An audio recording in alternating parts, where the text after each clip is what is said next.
with Sister Helen Prejean and Reverend Dr. Alyce McKenzie.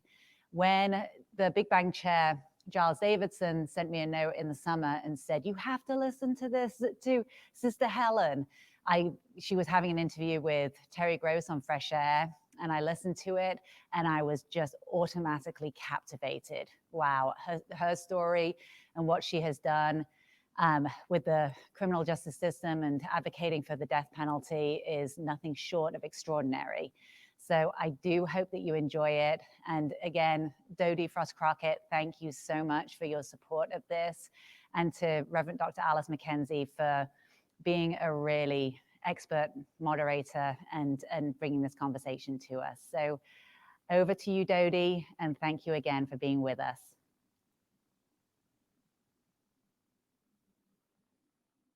Good morning. I'm Dodie Frost Crockett, a longtime partner and former board chair of SVP Dallas. I also serve as a managing director of Merrill Lynch Wealth Management. It is my great honor today to sponsor this session and to introduce the moderator, my friend, Dr. Alyce McKenzie. Dr. McKenzie is the Levan Professor of Preaching at the SMU Perkins School of Theology. She has been a light and a mentor for many students and pastors on the influence of the church on equity and social justice issues. Her passion for this work is an inspiration to all who know her. Welcome, Dr. McKenzie. Thank you. Well, it's my great pleasure to have the honor of moderating this conversation with someone that's a shero for me, Sister Helen Prejean, member of the Congregation of St. Joseph, known worldwide for her opposition to the death penalty, her tireless efforts to bring it to an end. She has been called probably been called a lot of things, right? But this one, Say that again, especially in the beginning. Yes, but this is one of my favorites, the preeminent witness to our most persistent barbarism. So she has written a book recently. She's written 3 books, but the most recent one is called River of Fire on Becoming an Activist. It is the prequel to Dead Man Walking, which came out in 1993 and came about all because she agreed to be a pen pal for a death row inmate at Louisiana State Penitentiary in 1982. And so it began. And she then was with this person, Patrick Sommier, and others as well, as they faced their death. It had a tremendous impact on her, and as she will tell you, it ignited a fire within her, and that fire is still burning, and hence the title of her latest memoir, River of Fire. She's also the author of The Death of Innocence, which is about the executions of innocent people, and it came out in 2005. So it is my great honor, as I say, to be with you today. And let's, to take your metaphor, River of Fire, let's put our boats in and let's get started. How about it? Let's do it. All right. So our big assigned topic is justice in the Christian tradition. And that's a wonderful, large topic. But let's look at this justice in the Christian tradition for a while through justice in a particular Christian. That being your journey, as I read your work, your journey from seeing our Christian faith as charity, doing nice stuff, to seeing it as working for justice. And it seems like that's the journey that you're on. So can we start by your sharing with us how this began in the preface to River of Fire? Yeah, well, the image of the fire, I'll take first. And it begins with an epigraph from St. Bonaventure, a mystic in the Catholic Church. And he says, ask not for understanding, ask for the fire. I'll bet that'd be a theme for preaching too. I bet it would. Because you don't just do an intellectual discourse, here's how the theology, but the fire, the passion, the catching on fire, being touched by God's Spirit, you know. And so the preface is this fire, and it goes like this. And it was the witnessing of the execution of the first man I was with. I've been with 6, one of whom in Texas, James Aldridge. But this was the killing of Patrick Sommier. And it goes like this. They killed a man with fire one night. They strapped him in a wooden chair and pumped electricity through his body until he was dead. His killing was a legal act. No religious leaders protested the killing that night, but I was there. I saw it with my own eyes. And what I saw set my soul on fire, a fire that burns in me still. And now here's an account of how I came to be in the killing chamber that night and the spiritual currents that drew me there. So what was it that burned within you that made you want to write a prequel? Well, first of all, you have to understand, Alyce, I didn't know the power of a book. I mean, I know about preaching, and we're very oral in Louisiana. We talk to each other. Right. I mean, y'all are like that in Texas too. I mean, you talk to each other, you know. Have a thing in New Orleans we call porch lag. People supposed to be leaving the party, but everybody's standing on the porch talking. The porch lag thing. We talk to each other, and I did not know the power of a book. I saw it as passive and quiet. What could be more dynamic than talking to people? So here I have this experience of this man being executed in front of my eyes. I come out of the execution chamber that night, vomit, threw up. I had never in my life seen anything like this before. And coming to grips with the terrible crime. He and his brother had killed this teenage couple in cold blood. So I'm dealing with all that in my own soul. But to see the act, you know, there's one of the Psalms that says, they will look on him whom they have pierced. And now with lethal injection, that is literally true of what we are doing right now. But my eyes see it. And there's something about being a witness, throwing up and in the dark and not having a clue about what I'm going to do with all this. I'd never been involved with criminal justice. I'd never been to a prison. I didn't know anything about the law. I didn't know anything about anything.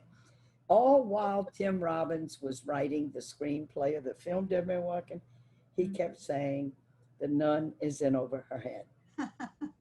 And I was. And you were. You were. When you get involved in the big gospel stuff, you're going to be in over your head. I mean, the death penalty is one of those huge, huge controversial issues. Yeah. But in another, go ahead. I'm sorry. Go ahead. No, say your thing. Well, in another way, though, it seems to me reading River of Fire, it prepared you gradually. So you're not exactly in over your head. But I was in over my head, Alyce. Yeah. Because I didn't know, I made a big mistake with the victims' families. I didn't reach out to them right away. I was so in the human rights of the man and this execution that was so wrong. But here was the thing. So outside in the dark, it happened at midnight, and I just start making my way. I think this is the way God leads us, a step at a time. So what I did first was gather with other people, and we did long marches from New Orleans to Baton Rouge, from death row at our prison in Angola to the Capitol. And it's because it's the only way you could get media attention. Right. Because you know what you got to do is you got to bring people close so they can come to understand about the death penalty. And this is not something we want to do as a society, but you have to, it's persuasion. Right, and statistics. And you have to bring people. All the statistics in the world aren't going to, all the Bible passages in the world.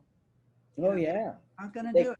Call it biblical quarterbacking. Yeah, that's it. I've done my share of that in Texas. Yeah. I'll throw you a quote, you throw me a quote. Yeah.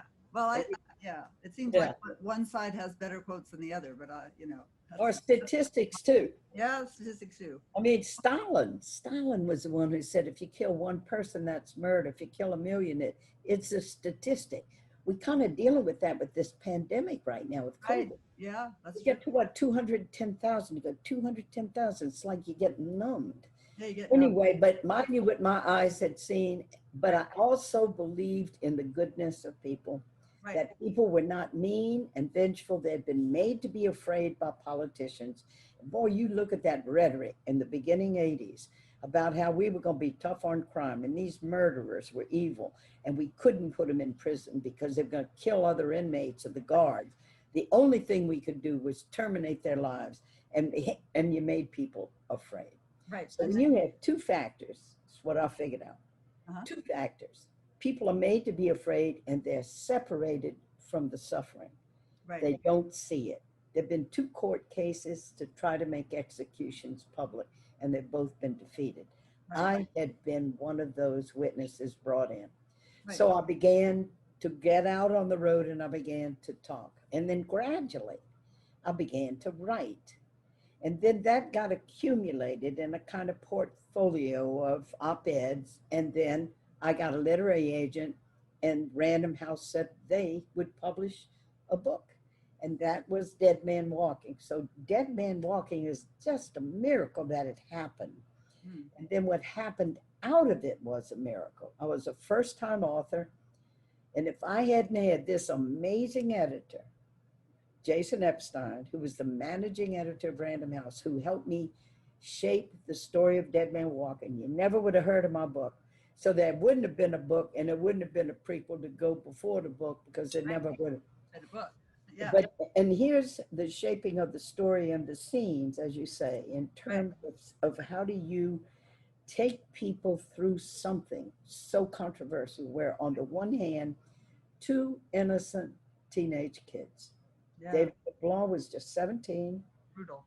Loretta Bourke, 18, and these 2 brothers, Patrick Saunier and his brother Eddie, near a sugarcane field, abduct these kids. One of them raped Loretta, and these kids are shot in the back of the head, and they're found lying dead in that field. And the parents begin their own agonizing journey from then on for the rest of their lives. It was just such a tremendous crime. Yeah. And I when noticed that you put that right at the up front in the book. You yeah, didn't but this is how he helped me, though, Steve. In the first draft of Dead Man Walking, I was so intent on the human rights and how this is against the dignity of the person to execute him. And Jason said to me, he said, you wait far too long before you talk about the crime. Right. People aren't going to read your book. They're going to say, well, she's a nun. She believes in Jesus. She believes in forgiveness. They don't think you're going to be able to be honest and outraged about this crime and really go there. Right. If you don't put the crime in the first 10 pages of this book, nobody's going to read it. It Right. really helped me put that up front and stand there in my own outrage. And then he said, your task is to take people with you by the hand and slowly lead them into the outrage of watching now as a human being is rendered defenseless and taken out and killed. And you bring them close to witnessing that, and that is your job. Yep. And he also helped me in another thing, and this had to do with humanness and admitting mistakes. Because in over my head, I didn't know what to do about the victim's family. They were so angry. You thought they would. You thought they'd be angry and wouldn't want to have contact with you at all. Not thought they were going to be angry. They were giving press conferences and saying they want to execute him. They were so filled with anger, and that's the last people I thought, well, they are not going to want to talk to me. I'm the spiritual advisor to the people who killed their children, so I avoided them.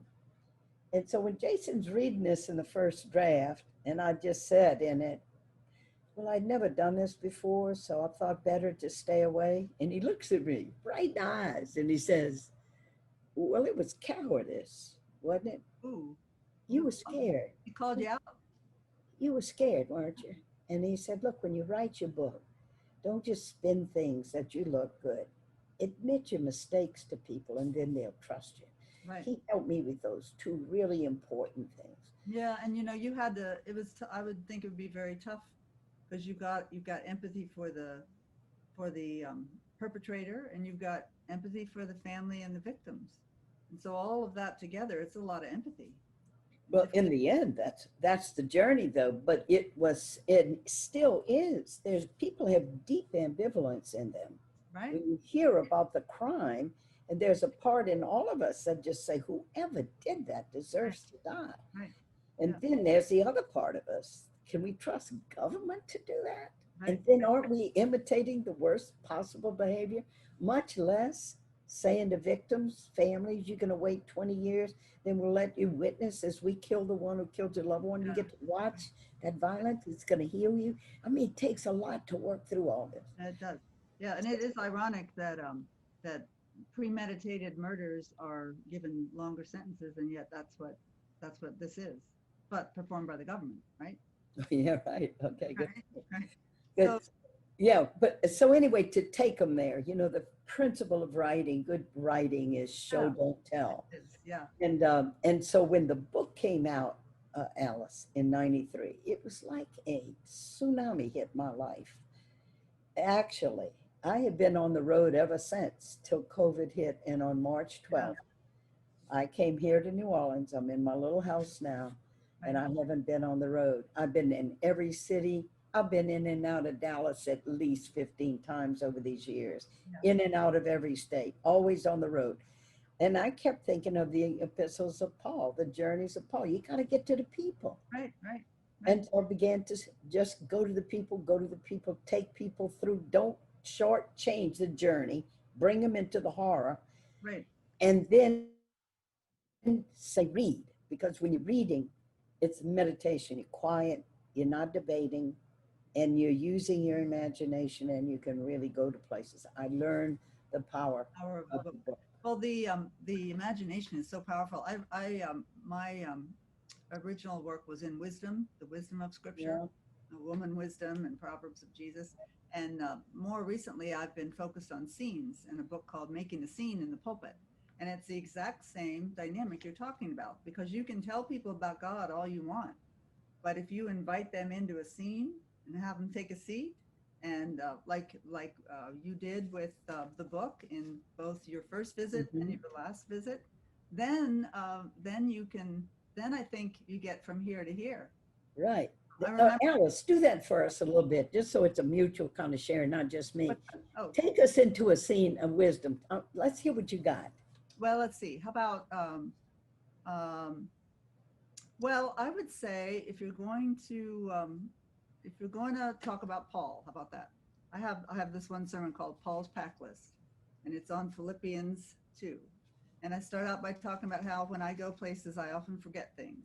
I went to Topeka and forgot my power cord. I went to Atlanta and I forgot my thyroid. And so this is Paul saying to his beloved church at Philippi, I know I can't travel anymore, but you all are on a journey, and here's the one thing I don't want you to forget to take along.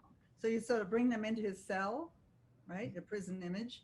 Bring them into his cell. Talk about the stench. Talk about the chains around his ankles. Talk about the noises. Talk about the constant anxiety. What day will? Well, it's very familiar, right?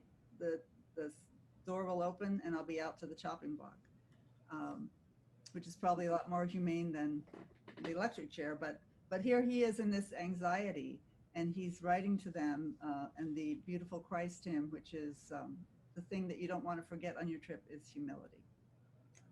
Humility. So it could be yeah, it could be, and I think that your dynamic later in the book you talk. I think at the end of the book you talk about how you've learned that that stories have power. Yeah. And that people don't really change by hearing statistics. We should, right? And right. And you know what I really learned that, Alyce? You know what I really learned that was when, and as my story unfolds, and we'll go into what's in River of Fire, right. The unfolding journey for me was when I moved into the inner city and lived among African American people and saw the other America. Right. What it meant not to have health care, seeing what the police were doing to the young men. It was like a different world. Yeah. And I'd go back into the suburbs and trying to talk about all the problems I was seeing. And people are all from their own comfortable economic, social status. And I understood because I started there. Why don't those people get a job? Why don't those people, don't they know they should keep their kids in school? Without understanding what intergenerational poverty does to people.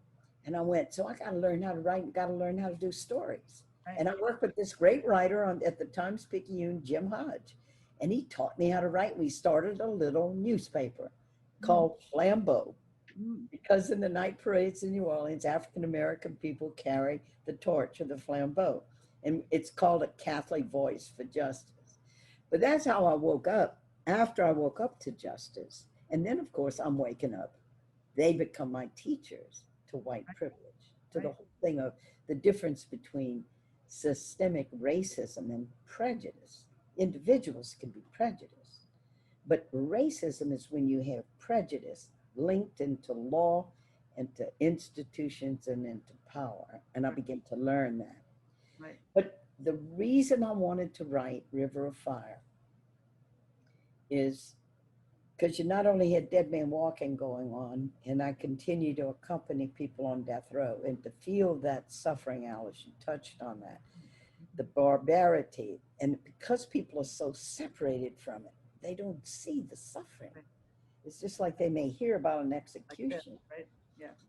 But that's what happens to us, though. We are separated from experience with each other. I mean, look how long it's taken white Americans to wake up to the systemic racism that is in the police force. And until on that video of that 17-year-old kid with her iPhone that day that had the courage to videotape what was going on, with the officer threatening to taser her, stop that, turn that thing off. And that 17-year-old kid stayed there with that camera and woke up America. Right. I mean, Right. yeah. There's a saying in Latin America, what the eye doesn't see, the heart can't feel. We got to see it. So that recreating scenes and bringing people there. And when you're reading a book, you're using your own imagination, which is very intimate. Right. But I just have to say that after Dead Man Walking, I wrote The Death of Innocence because I accompanied 2 innocent people.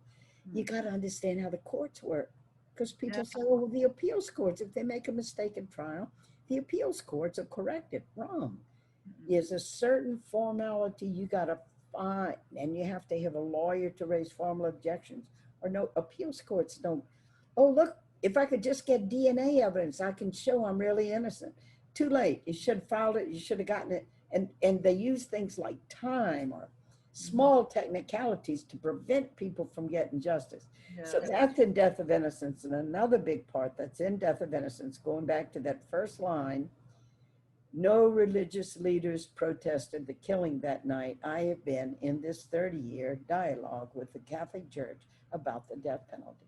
Right. And a lot of mainstream churches were putting out statements about the death penalty. But statements aren't enough. You didn't see them in the marches. You didn't see people going in the prison into death row. You didn't see when there was an execution, people standing in Huntsville. You know who were standing out there? College kids drinking beer and celebrating it. It brings out a barbaric part of us. Where are the religious leaders? Yeah. Where are the people who are supposed, you know, and I got great compassion for people, and I gotta have humility, because it took me so blooming long to wake up. I can't pull my finger at anybody say, hey, well, how come you're not out there? I mean, now it's in a book and everyone knows, right? That's right. Well, one of the things that I, in addition to teaching preaching, I also have a center. It's called the Center for Preaching Excellence, and we have small groups of pastors, and they get together and they preach for one another. They give each other feedback, and right now, a lot of pastors who are maybe in a church that's more conservative than they are, oftentimes, their quandary is, you know, how do we preach about systemic racism when the congregation doesn't think it's a thing? You know, racism is just those awful people that had picnics around the lynching tree, and it's those mean women that yelled at poor little Ruby Bridges. Yeah. Individual acts by racists, but there's no such thing as my involvement in it because I'm white. Right. So it's just a really hard. It's such a hard. It takes a lot of perseverance to. But you know, and does it seem to you, Alyce, is an integral component that what you're preaching, you also need to be living during the week? Yeah. And I mean, I'm reading John Lewis's life. Right. And I mean, preaching was a huge, huge thing for him. Yeah. I mean, and learning the art of it, and learning how you go with your audience, and you really build spirit in the group. And then when he heard this young minister in Montgomery, Martin Luther King, preach and was connected to action, he really came alive and began to be involved. So that's always been my thing too. How do I awaken to action? So in my life, I write a letter. I think that's all I'm going to be doing to somebody on death row. 2 years later, I'm this scene. I'm watching this man be killed. And now what do I do? So after Dead Man came out, and I wrote The Death of Innocence, the second story in Death of Innocence is a man in Virginia by the name of Joseph Odell who was innocent, and I got involved in this case. I ended up being his spiritual advisor. And through my experience with him, because the people of Italy heard about this innocent man in Virginia, they got involved in this case. And it brought me into direct dialogue with Pope John Paul II. And that would be what, in the mid-90s? That would have been 97. 97, okay. So was he already moving in a direction? Kind of. He had been, he was coming to the United States for the third time. And we always tried to get to him when he would come to the United States and say, the pro-life issues, you never mention the death penalty. See, it's controversial. You don't hear it often from the pulpit. You hear about the abortion issue. That's innocent life. So when I have a chance to have a dialogue with him, I said, Your Holiness, I meet so many Christians, so many Catholics who say they're pro-life, but they're pro-innocent life. They don't want babies to be aborted, but they're all for the execution of murderers. They draw a line for innocent life, but not guilty. They cross that line. They deserve what they get. Can you help? Can you help our church? Which is profoundly unbiblical. I mean, profoundly unbiblical. You know how everyone deserves forgiveness. Yeah, Yeah. Right, but you know how two-edged the Bible is. I know. Then even the quote, vengeance is mine, says the Lord, is that God wants to have vengeance too. The biblical stories are a two-edged sword, and they can be quoted either way. Right. That's tricky. That is and you have to follow the thrust of the scriptures to Christ, and then finally you've heard it said, an eye for an eye, but I say, and then exemplified in his own death of forgive them, they don't know what they're doing. It's a journey. Yeah, it is. But I even think, I have my students preach on an Old Testament text and find grace in it. And I even think that we got to think about the fact that there's mercy in the Old Testament. You know, the God of mercy and justice. But you're right. There are a lot of clobber passages, a lot of violence. But I mean, if we did have if the two sides stood on either side of a line and threw passages back and forth, there'd be a whole heck of a lot of them that talk about God's mercy. So it's just, people don't read the whole Bible. No, and I mean, this is so pitiful in our country. The biblical illiteracy is so bad, Alyce. Now you're gonna laugh when you hear this. It's not a joke. Okay. 13% of the American public identified Joan of Arc as Noah's wife. Oh no. Oh yeah. Oh no. It used to be people learned to read by the Bible, and quoting of text as an authority is tricky. And we see that with the Constitution, with the originalists. Yeah. You bring your life to a text. You interpret a text with your life and your life experience. Anyway. Right. Anyway, when I have a chance directly to dialogue with the Pope, I just said, look at, what about guilty life? And when I'm walking with a man to execution, he's been rendered completely defenseless. He's shackled hand and foot, hands shackled to a belt near his waist, surrounded by 6 guards. He can be walked down this hall, and he's going to be strapped down and killed. And he turns to me and he says, Sister, please pray God holds up my legs when I make this walk. Yeah. Where is the dignity in rendering a human being defenseless and killing him? Because I knew that the traditional teaching in the Catholic Church, all Christian churches really, was there was a time in society before you had prisons where government did have the power. When people were violent in society, to keep society safe, they didn't have a way to incapacitate until they upheld the death penalty. But it was holding on, still holding on to the right of the state to take life. And I knew in principle, we needed to say, we cannot give the government under any circumstances power to take life. Right. Amnesty International was there. The Universal Declaration of Human Rights is there, but not the churches. And in the statements coming out from the Catholic Church, still upholding that principle. The government has the right to take life. And that needed to be addressed. Yeah. And so anyway, I just said to him, where is the dignity?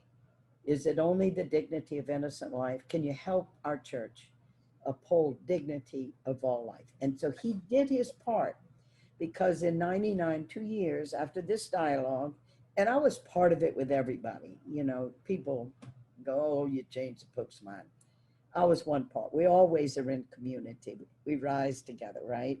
Exactly. Then when he was in St. Louis, 2 years after that, for the first time ever, he put the death penalty with the other pro-life issues. And he just said no to abortion, euthanasia, physician-assisted suicide, and no to the death penalty because it's cruel and unnecessary. He acknowledged the torture, cruelty in it. Our Supreme Court has yet to acknowledge that to take a conscious, imaginative human being and put them in a waiting cell for 20 years and take them out and kill them is an act of torture. They will not admit it. They are removed from it. But he did. And then he added in his speech, said it out loud, even those among us who have done a terrible crime have a dignity that must not be taken from them. Then that bill, Pope Francis has built on that. And just recently in 2018, clearly enunciated the teaching, under no circumstances, no matter how grave the crime, can we ever allow the government to kill. And then recently, he's just written in an encyclical where 6 paragraphs are devoted. And also calls for the inhumanity of life without parole, because that's another kind of death sentence in prison. Yeah. And we've so been made to think that prisoners and murderers and people in prison are such bad people, and that's who they are. We have no idea how human they are and how they can change. And that's why prison visitation, writing letters to prisoners is so important. Right. Didn't you have in one of your books, you talk about how the guards say this man that we're executing is not the same man? No, that's right. Came in I early. mean, imagine. I was really proud of our United Methodist tradition. I mean, we need to be more proactive, but it's on the books. And I was thinking about their theological reasons. This was back in '56. It says, we believe all human life is sacred and created by God, and we must see all human life as significant and valuable. And then the death penalty devalues all possibility of change in a person's life. And so that to me, as maybe our viewers don't know, the Methodist Church, United Methodist Church, came about from Charles and John Wesley. Yes. 1700s, and John had a journey of moving out as well. Yes. Sanctuary, but he felt that sanctification, which is, when I read your life story, I see the Holy Spirit at work in your life the whole way through. Yeah. And so, and Alyce, you know what? In the beginning, I couldn't even go into Catholic churches because our Archbishop in New Orleans had been a chaplain in the military, and he was all for the death penalty. You know who welcomed me? Methodists. You have that great, what is it, Church and Society? yes. So Methodists, I could go into Methodist churches. I got to give a plug for the Methodists. Oh, good. Yeah. That you were welcoming, and I gave more talks in Methodist churches than I could even in Catholic churches. Yeah. In the beginning. So working on the idea of and pulling people into scenes, can we go into that scene of your first visit with Patrick? Oh, sure. And because if you pulling people into it, then I think we can point them towards some truths that we would like to ignore. So, so what surprised you when you went in to visit him and sat down across from him? Well, first of all, when I stepped into the visiting room of the prison, I was so intimidated. There was a big green sign, Alyce, on the wall. Anybody stepping onto prison property, you subject yourself to a body search, dog sniffing. I'll stop reading the blooming sign. Now, you got to know that as a Catholic nun in Catholic New Orleans, nuns always treated with great respect. We keep people's children. Yeah. Oh, and man, I am out of my element. I was scared. When you see the movie and see Susan Sarandon, you just see the fear. Yeah. So then this guard's going to walk with me. And to me, it was just the horror of it was really strong, that I'm going to go to a hall, I'm going to go to a place where people are sitting in cells waiting to be killed. Just the horror of that. Yeah. So I walk with this guard. There's no soft sounds in the prison. There's bars clanking, and you hear loud, woman on a tear. and everybody had to drop away. Right. And then we round a corner, and then there's a green door with little window with bars up at the top, and above it in red block letters, death row. And then brought me into a visiting room, locked the door, and said, I'll go get your man. So this is the first time. Yeah. Yeah. And I'm thinking, I'm scared, Alyce, Yeah. of him, because I'm thinking, and you know, it's easy to write nice letters, you know. Oh yeah. Who is And this it comes guy? off as real polite and Yeah. respectful. And I've never been with a murderer before. What's he really like? And then I heard him coming, see, Oh, and I could hear the chains dragging on the floor because you have leg irons on. right. Guard brings him in, opens the door, there he is, and he's white. He's Yeah. Cajun. Oh, you thought he would be, well, you knew he, I just thought everybody on death row is black. And, Oh. and people go, so you see, it's not racist. They got black and white. And then you go, disproportionately black. oh, the statistics, terrible. And overwhelmingly, those that are there, it's because they killed white victims, 80%. Yeah. But you learn all that. Yeah. There he is. And so he was smoking, and he had a belt, and he had to do his hands up like that and smoking. And I looked at his face then for the first time, and I said, oh my God, he's human. Oh, yeah. He was so human. Uh-huh. He was so glad I had come. Oh, And the 2 hours flew by. yeah. Yeah. And I listened. One time, Alyce, this is interesting, talking about the scriptures. One time when I was visiting with him, another spiritual director with somebody was right next to us, and you have to yell through the screen, so everything anybody's saying you can hear. And this person next to us visiting with someone, all she did was quote one scripture verse after another. Right. And the person on the other side of the screen for a while was quoting back, and then he got more and more silent, and she just kept Kept at it. Oh gosh. and Pat said, you know, I did have somebody for a while as a spiritual advisor, and that's all they did. Oh, It's like he said, I couldn't keep up. And so I just got quiet. And it's almost using it as a kind of domination weapon over the person, because you're not porous. You're not listening. no, you're There's not. no human contact going on. Well, it could be fear, you know, a lot. It could be, who knows? But Well, no, I would think it would be, but it's certainly not helpful to the person on no, the other it's side not. of the It is screen. not. But as I'm thinking about you sitting there across from him, seeing his face, the whole thing about the face, you know, the face of God, the face of Christ, and then, you know, you're thinking of Jesus on the cross, whose face does he have to look at? I mean, it just seems so. It just makes me think about the image of God. You know, that we are all made in the image of God. Yeah. So when people start throwing scripture around, why don't they throw that one out? You know, Yeah. why don't You they? have to have gone there. You have to have experience that informs. And when we bring the whole thing of the face to the end, Alyce, Right. the last, Yes. So let's go to that. Go to fast when forward. I am with him when he dies. So this is 2.5 years later. Is that right? Yeah. He is executed. Okay. Yeah. And with him in the death house, waiting those 3 days, surreal, so unreal. Anyway, and it's time to go, and it's time for him. And we had been talking, and at one point he said to me, Sister Helen, I don't want you to witness this because it could scar you to see it. Mm. And I mean, when you think, Alyce, when we're dying, everybody wants somebody there with them that loves them. And he's actually saying to me, I don't want you there because it could hurt you. And I'm saying to him, Patrick, I don't know what it's going to do to me. But you look at me when they do this, and I'll be the face of love. I'll be the face of Christ for you. And that is what happened. He looked at me. I was there in the witnesses. People see the film. You see Susan Sarandon. I put my hand out to him so he could see where I was.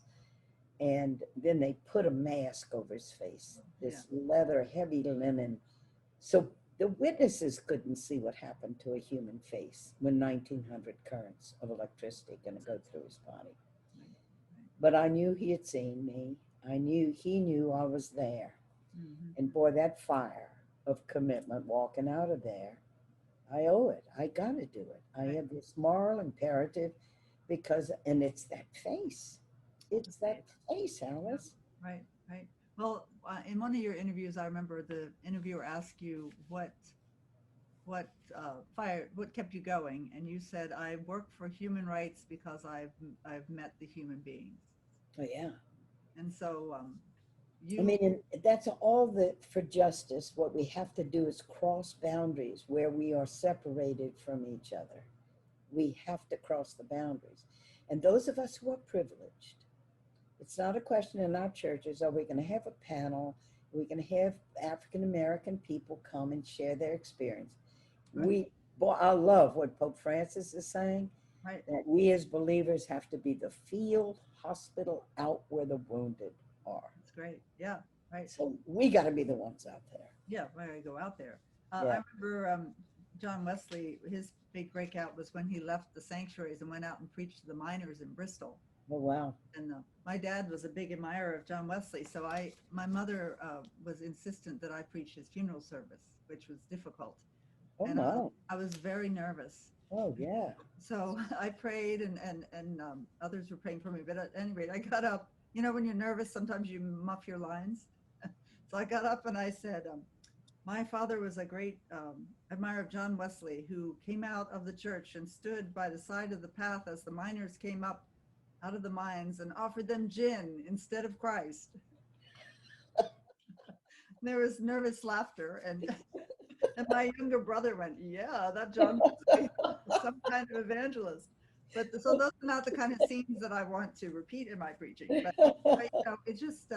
I think humanness, though, never fails. Yeah. I don't know if we'll have time to talk about this, but I keep picturing you as an adorable, bodacious little girl growing up in Baton Rouge. I was so loved. And I was thinking, you know, so loved. I was thinking this insistence on the dignity of the person must have been instilled in you, metabolized in you in your childhood. Yeah. The way you describe your family. Indeed, absolutely. Although I'm very, very honest in the book, I grew up in Baton Rouge, Louisiana during the days of Jim Crow. Right. Neither my mother or my father could see through. They were kind to the couple, the black couple. They lived in the servants' quarters behind the house.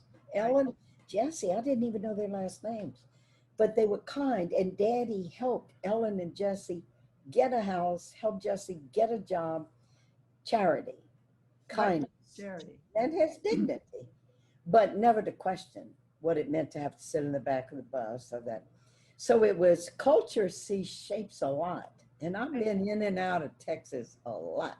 Yeah, there's a culture in Texas, but it's shifting all across the nation. It's shifting. Even Texas too is shifting from this tough on crime. You know, we're hang them high, right?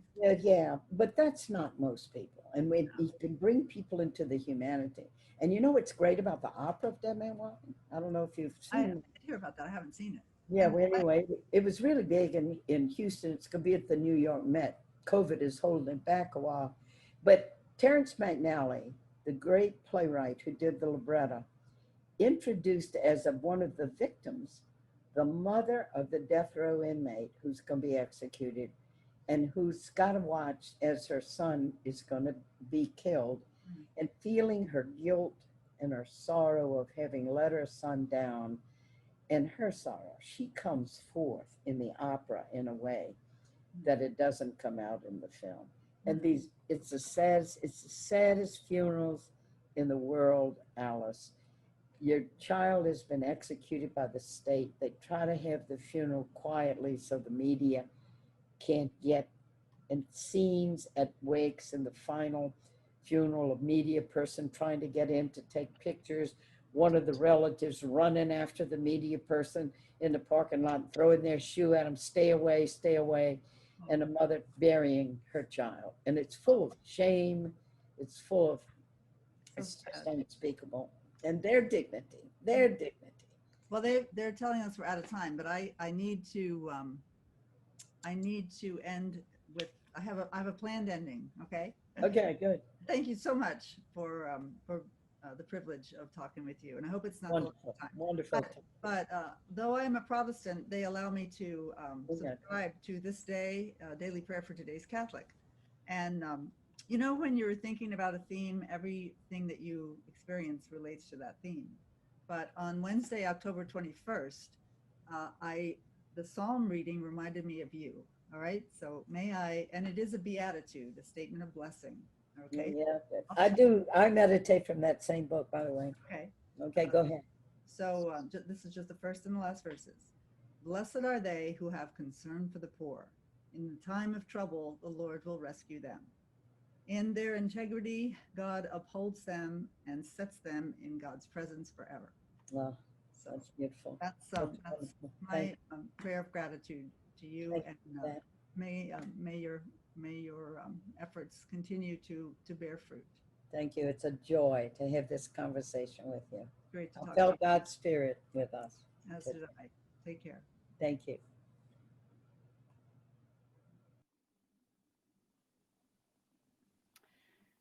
Wow, wow, wow, wow, wow. Dodie Frost Crockett, thank you again for bringing this session to us. And Sister Helen and Reverend Dr. McKenzie, the rapport that the two of you had together was just extraordinary. And in the chat, there was, you know, a lot of comments about how inspirational Sister Helen is. And my phone was blowing up with oh my gosh, this woman is so amazing. And there was a quote that I saw, not from this particular session, but from a session before, that Sister Helen said, I saw the suffering and I let myself feel it. I saw the injustice and was compelled to do something about it. I changed from being a nun who only prayed for the suffering world to a woman with my sleeves rolled up, living my prayer. I think that's something that every one of us could learn from. And in this session, Sister Helen acknowledged that at the beginning she was way over her head, but she dug in and she did the work and she was committed to learn. And again, I think that's something that all of us in this work can all learn from and continue to learn from and build. So thank you again for a really poignant conversation. Sister Helen's book, River of Fire, the link to that is in the chat, so please do go check it out. And we are now taking a break for 15 minutes. Do go visit the marketplace.